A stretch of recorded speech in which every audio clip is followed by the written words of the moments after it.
for today. The internet was very spotty at the BCA this morning. And then during my time at the board meeting, I was not able to play a presentation that one of our employees worked very hard on. That was a little bit embarrassing. And now I'm having trouble live streaming from our normal YouTube account. So I can apologize to everybody out there trying to join us on the live stream, but truthfully, they can't hear us, and there probably isn't anybody out there anyway.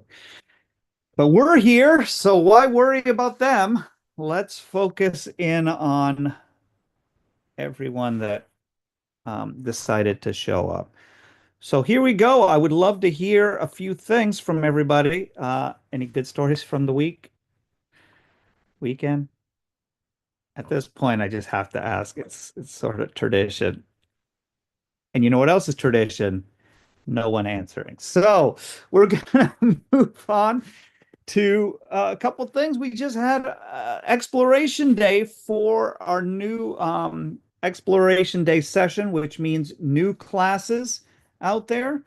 I just conducted a escape room class. Actually, I'm escape room two.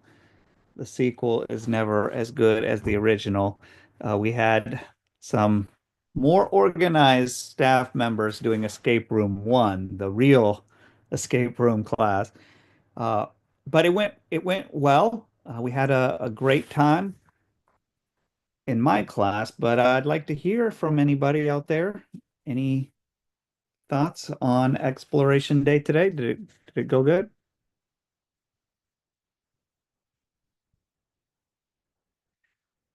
Cool. All right. Well, we can do a little escape room here, 30 minutes. See if you can get out of this Zoom room. That's I'm playing. You should try it as well. It's a fun game. Um, we also wanted to talk a little bit this week about um, just some policies that we are working on. One is our parent code of conduct, which I threw in, I think I did last week's email so that you could review. But I also wanted to go over the complaint procedure. If you got a problem at the BCA, where to go, who to talk to, and we can certainly talk about this. Now, all of these are drafts, and I'm wanting your feedback. So if you hate it, or if there's something that you feel is um, unclear, or that it's just not robust enough, or maybe too robust, I guess, please say something. You're not going to hurt my feelings. At this point, it is in draft form. I can change it so easily. So we'll talk all about that. But first, I just wanted to find out if there were any questions about anything, any announcements that we need to make. Um, we did end up having the end of the quarter or and the semester this last week. High school had all of their assignments due, and we did have them do a little bit early this year compared to past years. Wonder if anybody ran into any problems with the Thursday deadline versus the traditional Friday deadline. The reason for the Thursday deadline gives our teachers just one more day to get things taken care of. Grading can be a pretty brutal turnaround for our teachers, but any feedback from that whole thing, ways that we can improve for the future?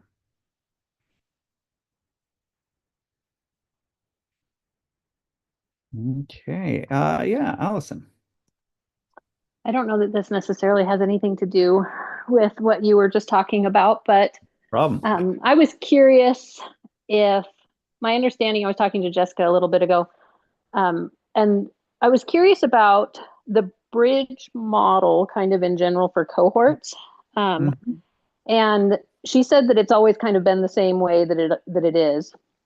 And I was curious if there was any chance, and somebody may want to shoot me when I'm done, but No, um, no, no chance of that. is there a chance that in the future there could ever be a time where maybe part of exploration day or something different where a science class could be taught or a geography class could be taught that would work in line with curriculum, to kind of help partner with parents in saying, we can offer this class.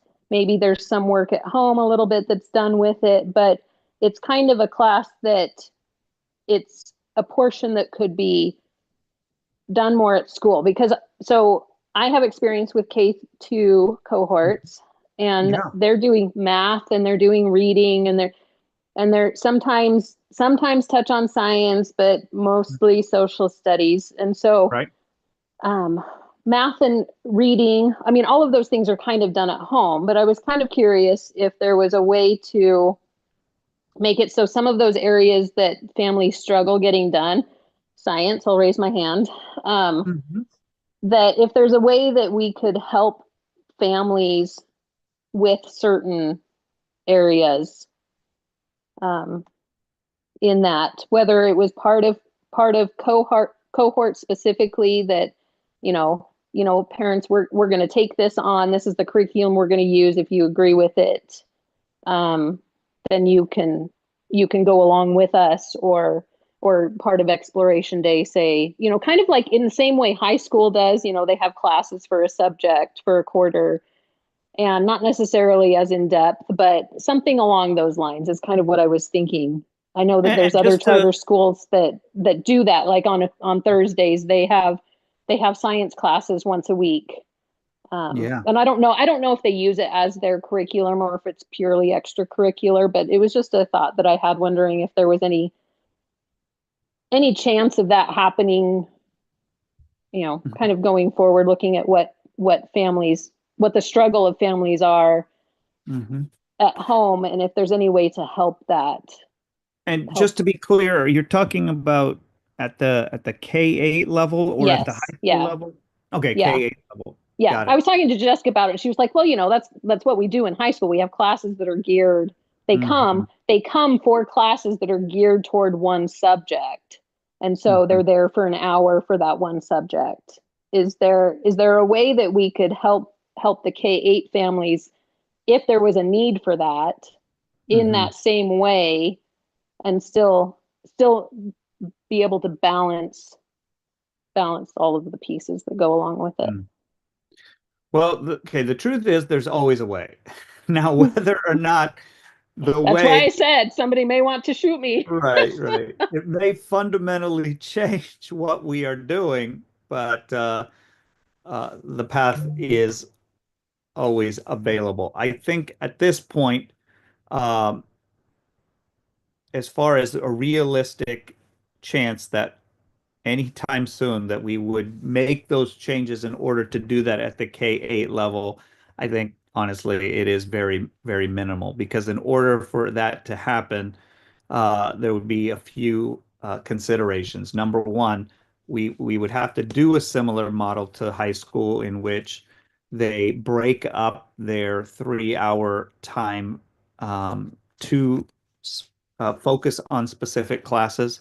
And one thing that truly I would be concerned about is if we had a science class um, in cohort or even another time in which students took that class that was tied to a specific curriculum, it would go against one of the things that we are very passionate about at Bridge Charter Academy that does relate to our mission and vision, and that's the personalized learning and to force not force but to have it be very specific where it would be tied to a specific curriculum, I think would limit the choice at the K-8 level, which some people would love it. Some people definitely would would not. But I do want to acknowledge the underlying concern, which is there are certain subject areas where it is really hard to focus in on them at home. And is there going to be help in the future on any level for that? One thing that we are looking at that may or may not actually help is, we do have some all online curriculum options right now, like a Celis.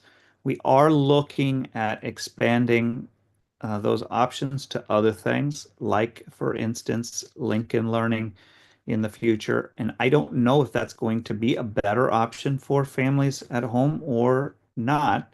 Um, it is an online program and it does require some parental involvement, but I am hoping that that will open up another avenue for support.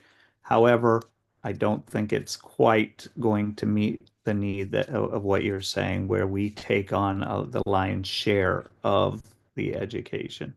Alon, Um, I wasn't going to bring this up in this format, but I am going to do it. now. Yeah, do it. So, um, what I valued about cohort in third, fourth, and fifth grade was that they okay, let me backtrack a second. We had kinder and half of first in a traditional neighborhood school, and Hmm. they called it specials, but basically it was every other week they hit science like a lab, and then the week off week they hit art like an art lab, like art appreciation or something Hmm. like that. So what I valued about third, fourth, and fifth BCA was that they were sort of doing the same thing in regards to like a science lab, or they would do a writing assignment. So over the course of a month or a month and a half, they were working towards like the Oregon Trail, and then they wrote a little quote unquote essay, for that little middle elementary grades. Um, and I really like that. It didn't fall into our curricula that we had picked. And Sure. we do science labs with Mill Science subscription boxes at Hmm. home. But if I didn't, and if I was only doing like kind of like a reading science or learning, like learning science in that way, I knew that they were getting a science lab at cohort. In sixth grade, it's totally not that at all. It's been complete like I really like our teacher. So, and it's her first year, but now she's leaving anyway. So it doesn't really, but, I feel like it's just been a 3 hour social hour where they do little like, um, escape room or mystery thing. It's been a whole half year and they haven't even written a whole page of something yet. They haven't had a science lab.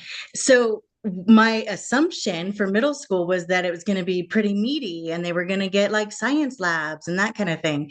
I think it would be very difficult to hit every single curricula that every family could use, but I think that it's possible that there could be some sort of again partnership or marriage in regards to we're going to be doing science labs and that's they're going to get that. So what you're able to hit in your science, maybe it's not 100% of that curricula because we already know they're getting science labs, but it's definitely fallen through the cracks this year.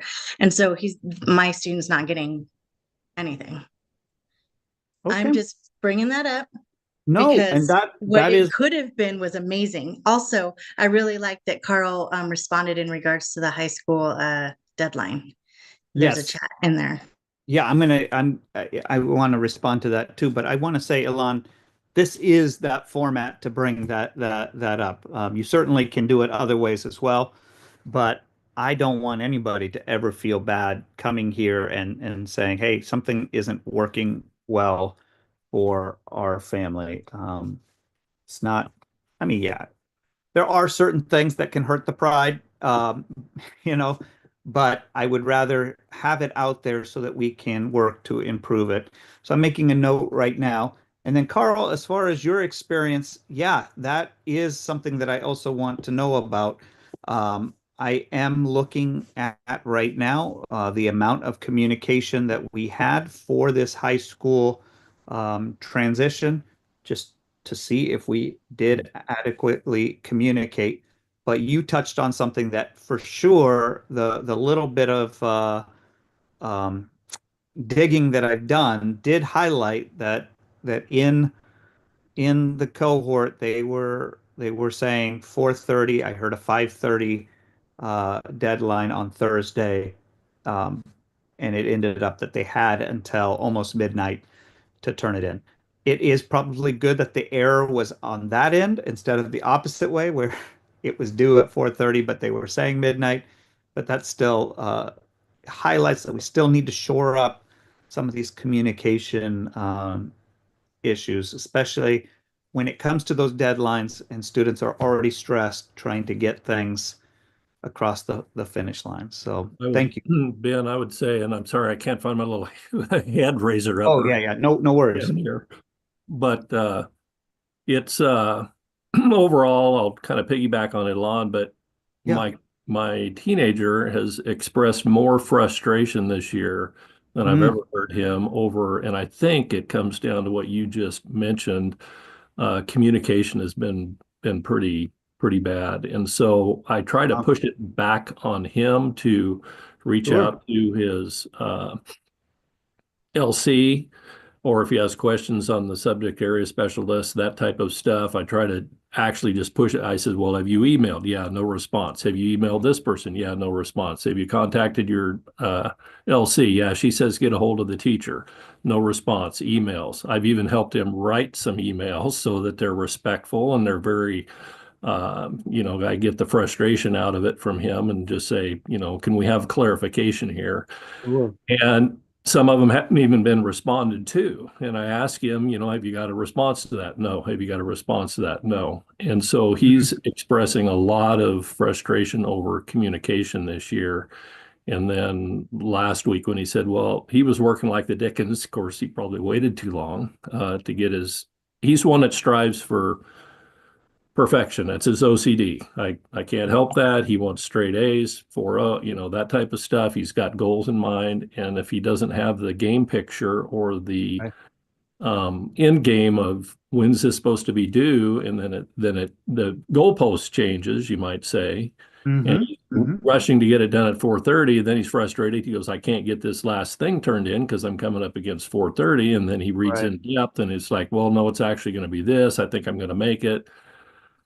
Anyway, blah blah. It comes down to some, I would say, some this year in particular, so far, some communication issues. Now, I don't know why internally. Maybe some of the things we've talked about here. Maybe some of the SAS is going away. I don't know. I'm just speculating, but there has been some issues with communication. So there's my So two just cents. to be, but before you go, Carl, or stop talking, I just want to, it is at the high school level and it is with the subject area specialists getting back to, is that correct? That I would say yes. That's what Okay. I'm seeing, and we've tried to CC well, we didn't try. We did Yeah.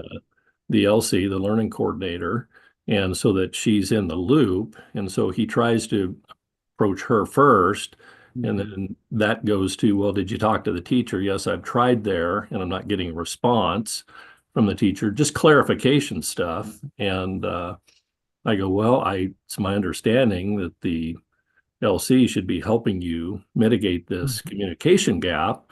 And if possible, she needs to reach out to the SASs and get a response. And so I'm trying to keep me as the parent back from this. So I'm Yeah, not, right. I'm trying, you're going to have, these are life issues. You're going to have to push this and get a response, get it in email, a response. And don't wait 2, 3 weeks because he just doesn't want to create a problem or offend anybody or Right. that type of stuff. And then his dad's totally opposite. So I just told him I I fix the problem and I don't want to do that. So Yeah, I do hear that, and it is a fine balance. But if they are taking, I mean, it is a hard step, right? Of reaching out, especially to a teacher that way, and not getting a response. That can be pretty demoralizing.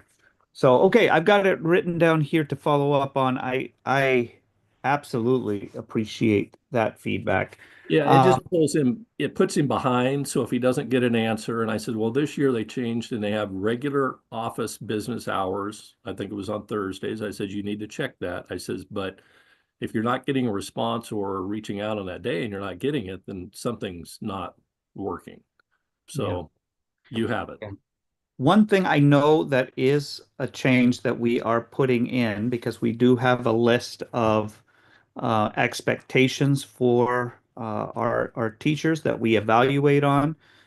These expectations for next year are going to include a time frame for when comments are needing to get back to students for the work that they turn in, how soon a teacher is expected to respond to students, and that's a very short time frame. And so what I would say is if anyone here is experiencing this type of disconnect, we don't always know that that's happening. The best thing that you can do is bring it up here or send an email to the high school director, Matt Shumsky, to TJ Kelly, or to myself, TJ Kelly for K8. Please let us know because we want this to be a smooth running program and have no problem following up on these things. All right. Well, look, we're running short on time, even though we didn't get to all the things I wanted to talk about. This was a very valuable conversation. Um, I am curious. Well, I'm just going to showcase maybe some of our parent code of conduct and our complaint procedure. We'll talk about this again next week so we have more time to talk it out. There's no rush. I mean, it's not like anything is hanging on this per se, but um, just to talk about the thing that I said we were going to talk about. So here we go. Parent code of conduct basically is saying that any parents, guardians, or anybody else that's associated with the BCA are going to be expected to have respectful interactions, constructive communication, and we aren't wanting any harassment. Now, obviously, that goes both ways, and maybe it would be better to talk about it that way. Um, if you have a concern, it's not that we don't want to hear the concern. It's more in the way that the concern is delivered, if that makes sense. So we have some talk about what to do when you have a concern. We would appreciate it being solved within the school structure and not just out on Facebook. Although that is an effective means if you're not being heard at all. I do get that. But to make that the first line of defense when you haven't talked to anybody certainly isn't great. At least it doesn't feel great on our end. Um, if for some reason you're engaged in disrespectful interactions and harassment over time, there may be a situation in which you would be asked to not come to school events or to even be on school grounds. That certainly wouldn't be step number one, but we do want to be sure that we have a healthy environment in which people can share their concerns. That's not the problem, but just in a positive way. We are committed to um, partnership. And again, that means hearing the hard things and doing something about them, but not necessarily having to be yelled at or whatever the thing is. So we can talk about the public complaint procedure, but any concerns here with anything that I shared? Again, this is in the weekly email. I can also put the link here in the okay, copy link. And I will put this in the chat so you guys can look at it. The if there aren't any questions about that, then the complaint procedure is basically you would want to go to the person that you have a problem with directly would be choice number one. There may be a reason why you can't do that or that that's not helpful. Okay, so the next step, if you can't go to the individual, is to go to their department director. That would be TJ for K8, Rachel for the office, Jasmine for growth team or curriculum team for anything there, and then Matt Shumsky for high school. And that is great, but it may not be resolved, right? You may still have a problem. So that's where you would bring it in writing to me. Let me know what is going on, and we can take care of it at that level. But either I or somebody that I designate will investigate, and we will come back with what we deem to be the right course of action. Now, if that is something that is not agreeable to you, then you also have the option to bump it up again to our school board, and that is totally your right to do once you go through the proper channels. Um, and that would be um, writing up a complaint for the board, and we have it listed here. And the board will review the findings that I've come up with in relation to the matter, because again, you're following the proper channels. And then they can hold a hearing or request additional information. And then once the board decides on the matter, that is it. It is the final decision. We've gone through all of the channels there. Now, what we've seen in the past, I will say, is that we've had people going to the superintendent over at the Lowell School District thinking, "Ah, I'm going to go straight to the head honcho." The thing is that the superintendent at Lowell School District actually has very little connection with what is happening or jurisdiction with what is happening in our charter school. Certainly, he wants to know what is going on within the charter. But as far as able to actually affect change, I can tell you from experience what's going to happen is you will go to the superintendent at Lowell, and he will call me up and say, "Hey, I heard this. There you go. You can take care of it," because it's not really something that he would take on. Um, and he shouldn't. It really is the department, the director, the administrator, and our school board.